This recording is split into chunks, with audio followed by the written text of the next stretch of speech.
ఈ రోజు మీది ధర్మమైన కోరిక. ఒక ధర్మమైన కోరిక నెరవేర్చడానికి ప్రభుత్వ స్థానిక సంస్థలలో రిజర్వేషన్లు కొనసాగాలన్నా న్యాయస్థానాలు ఒకే ఒక మాట అడిగినాయి, మీరు ఎంతున్నారు, మీ లెక్క ఎంత, మీ లెక్క తెలవకుండా మీకు రిజర్వేషన్ ఇవ్వడానికి లేదు అని న్యాయస్థానాలనే. ఈ అంశాన్ని పాదయాత్ర సందర్భంగా మా సంఘాల సోదరులు రాహుల్ గాంధీ గారి దృష్టికి తీసుకెళ్లారు.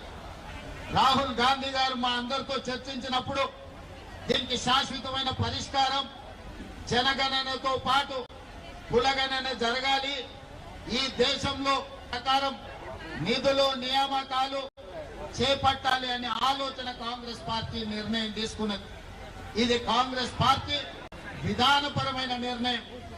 ఒక్కసారి కాంగ్రెస్ పార్టీ విధానపరమైన నిర్ణయం తీసుకున్నప్పుడు రాహుల్ గాంధీ గారు స్పష్టంగా పాదయాత్ర సందర్భంలో చెప్పిండు, మేము ఎక్కడ అధికారంలోకి వచ్చిన వెంబడి కులగణన చేసి తీరుతాము, కేంద్రంలో కూడా ఎర్రకోట మీద జెండా ఎగిరేసి ఈ దేశంలో జనగణనలో కులగణను చేర్చి ప్రతి కులం యొక్క లెక్క తేల్చి ఉద్యోగ ఉపాధి అవకాశాలే కాదు రాజకీయ రిజర్వేషన్లు కూడా పెంచుతాం దామాషా ప్రకారం అని చెప్పి రాహుల్ గాంధీ గారు చెప్పడం జరిగింది.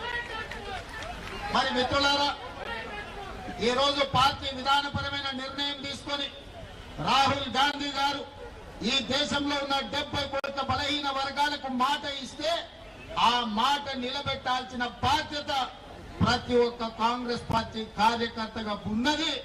అందులో భాగంగానే నేను ఏ సామాజిక వర్గమైనా నా మీద ఏ ఒత్తిడి ఉన్నా రాహుల్ గాంధీ గారు ఇచ్చిన మాటను నిలబెట్టడానికి మొదటి సంవత్సరంలోనే, అసలు వాస్తవంగా చెప్పాలంటే డిసెంబర్ 7 నాడు మనము ప్రభుత్వాన్ని ఏర్పాటు చేస్తే ఫిబ్రవరి 4, 2024 నాడే శాసనసభలో మా మిత్రుడు పొన్నం ప్రభాకర్ గారి చేత తీర్మానాన్ని ప్రవేశపెట్టి 100 రోజులు తిరగక ముందే బలహీన వర్గాల లెక్క తేల్చడానికి చట్టసభలలో తీర్మానం చేసిన చరిత్ర మా ప్రభుత్వాన్ని, రాహుల్ గాంధీ గారి నాయకత్వం. అక్కడి నుంచి మొదలుపెట్టి ఆ ప్రక్రియను ఫిబ్రవరి 4, 2025 నాటికి పూర్తి చేసి చట్టసభలలో ప్రవేశపెట్టినాం. అందుకే ఫిబ్రవరి 4 తారీఖును ఈ రోజు సోషల్ జస్టిస్ డేగా ఎప్పటికీ శాశ్వతంగా జరుపుకోవాలని రాష్ట్ర ప్రభుత్వం నిర్ణయం తీసుకొని ఫిబ్రవరి 4ను సోషల్ జస్టిస్ డేగా ఈ రోజు మనం నిర్ణయించుకున్నాం. మిత్రులారా, ఇవాళ మీరు ఆలోచన చేయండి, ఆనాడు తెలంగాణ ఉద్యమం జరిగిందే ఉద్యోగాల కోసం, ఉపాధి కోసం.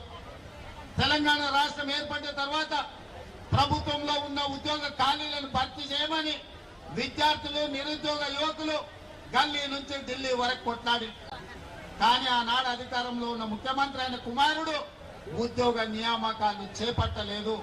ఎన్ని పోరాటాలు చేసినా, ఎంతమంది పిల్లలు కొట్లాడినా, ఎంతమంది పిల్లలు ప్రాణాలు ఇచ్చినా ఆనాడు అధికారంలో ఉన్న వాళ్లకు చెవికెక్కలేదు.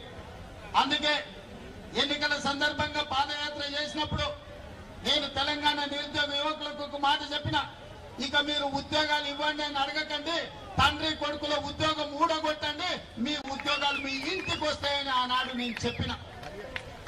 ఆ మాట ప్రకారం తెలంగాణలో ఉన్న యువకులు తండ్రి కొడుకుల ఉద్యోగం ఊడగొడితే సంవత్సరం తిరిగే లోపల 59,000 ప్రభుత్వ ఉద్యోగ నియామకాలు చేపట్టి మా ప్రభుత్వం చిత్తశుద్ధిని నిరూపించుకున్నది.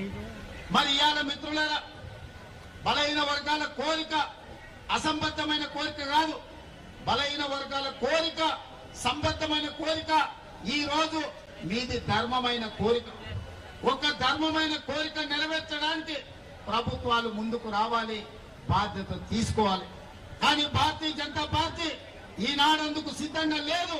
వాళ్ళకి విధానపరమైన ఆలోచననే బలహీన వర్గాలకు వ్యతిరేకం. ఇంతకుముందు మిత్రుడు శ్రీనివాస్ గౌడ్ చెప్పిన అంశాలను నేను మళ్ళొకసారి చెప్పదలుచుకున్నా. ఆనాడు మొరార్జీ దేశాయ్ గారు ఈ దేశంలో ఉన్న బలహీన వర్గాల లెక్క తేల్చాలి, ఈ జనాభాలో జాతుల యొక్క లెక్క తేలాలి అని మండల్ కమిషన్ ను నియమించి మండల్ కమిషన్ ద్వారా నివేదిక అడిగింది. ఆ మండల్ కమిషన్ ఈ దేశంలో 52% బలహీన వర్గాలు ఉన్నారు, 27% రిజర్వేషన్ ఇవ్వాలి అని వారి ప్రతిపాదన ఇచ్చారు. కానీ కొంతకాలం వాయిదా పడ్డది.